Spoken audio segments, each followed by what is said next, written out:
UNESCO દ્વારા દિવાળીને વિશ્વની અણમોલ સાંસ્કૃતિક ધરોહર વારસામાં સમાવેશ કરતા પાવાગઢ ખાતે રંગોળી બનાવી દીપ પ્રજ્વલિત કરી ઉજવણી કરવામાં આવી।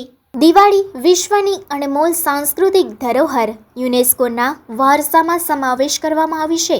ભારતના પ્રકાશના પર્વ દિવાળીને યુનેસ્કોએ વિશ્વની અણમોલ સાંસ્કૃતિક ધરોહર ગણાવ્યો છે। યુનેસ્કોએ દિવાળીના તહેવારને માનવ સભ્યતા દ્વારા પ્રકાશના પર્વની ઉજવણીનો ઉપલાભ ગણાવ્યો હતો। સંયુક્ત રાષ્ટ્રની સંસ્થા યુનેસ્કોએ દિવાળીને પોતાના અમૃત સાંસ્કૃતિક વારસાની યાદીમાં સમાવેશ કર્યો છે। આ નિર્ણય દિલ્હીમાં લાલ કિલ્લા પર યુનેસ્કોની યોજાયેલી બેઠકમાં લેવામાં આવ્યો હતો। યુનેસ્કોનો આ નિર્ણય ભારત માટે ગર્વનો પળ છે। દેશમાં પહેલી વખત યુનેસ્કોની બેઠક મળી છે અને આ પર્વમાં ભારતની સાંસ્કૃતિક ઓળખ દિવાળી હવે યુનેસ્કોના સાંસ્કૃતિક વારસાનો પણ હિસ્સો બની ચૂકી છે।